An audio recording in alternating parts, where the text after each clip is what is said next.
के तपाईहरुलाई थाहा छ हात्ती डिप्रेसनमा जान सक्छ भनेर? त्यसैगरी लायन र टाइगरको बीच यदि लडाई हुने हो भने टाइगरले नै लायनलाई जित्छ। नमस्कार साथीहरु, आजको भिडियोमा हामी कुरा गर्छौं केही र्यान्डम फ्याक्ट्सहरुको बारेमा।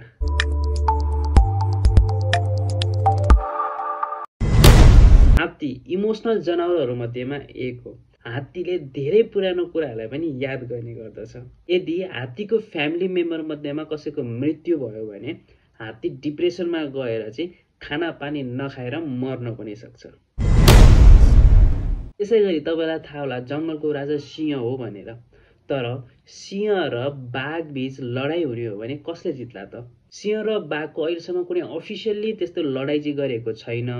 तर 1857, 1909 र 2011 मा चाहिँ जूमा चाहिँ एउटा एक्सिडेन्टल रूपमा भएको घटनामा चाहिँ सिंह र बाघको लडाई हुँदाखेरि चाहिँ यो तीनै चोटी नै सिंहलाई चाहिँ बाघले मारेको थियो। किलर बी, जसलाई हामीले नेपालीमा हत्यारा मौरी पनि भन्न सक्छौं, यो किलर बी चाहिँ नेचुरल रूपमा ब्रिड भएर आएको चाहिँ होइन।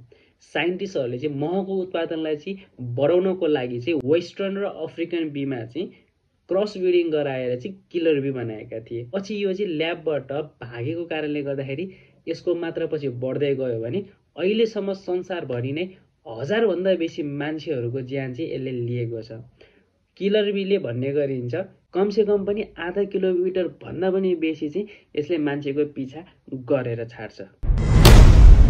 तपाईहरुलाई हिटलरको बारेमा त सब कुरा सायद थाहा नै होला। अब हिटलरले कुनै पनि त्यस्तो खासै राम्रो काम गरेको भन्ने चाहिँ हामीले हिस्ट्रीमा देख्दैनौं। तर हिटलरले चाहिँ एउटा राम्रो काम पनि गरेको थियो। त्यो काम हो ह्युमन जूलाई चाहिँ यसले ब्यान गरेको थियो। हो, ह्युमन जू।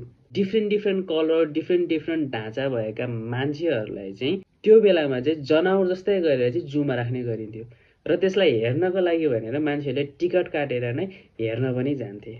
पछि गएर हिटलरको कालमा चाहिँ हिटलरले चाहिँ यो ह्युमन जूलाई चाहिँ ब्यान गरेको थियो। लास्ट ह्युमन जू चाहिँ 1958 मा बेल्जियममा रहेको थियो, जसलाई चाहिँ हिटलरले ब्यान गरेका थिए। अन्त्यमा जापानको बारेमा एउटा एकदमै इन्ट्रेस्टिङ फ्याक्ट भन्छु है त। जापानमा चाहिँ करिब 1000 वर्षसम्म चाहिँ 4 वटा खुट्टा भएको जनावरको मासु खाना चाहिँ बन्देज गरिएको थियो। यो 1000 वर्षको अन्तरालमा चाहिँ बुद्धिस्ट कम्युनिटी चाहिँ एकदमै हाई थियो, जसको कारणले गर्दाखेरि चाहिँ 4 खुट्टावाला जनावरको मासुलाई खानलाई पुरै रूपमा ब्यान गरेको थियो। पछि गएर 1868 मा यो ब्यानलाई हटाइएको थियो। आशा छ तपाईहरुलाई यो भिडियो मन परेको छ। यदि यो भिडियो मन पर्यो भने तपाईले लाइक गरिदिनु होला र हाम्रो च्यानललाई पनि सपोर्ट गरिदिनु होला।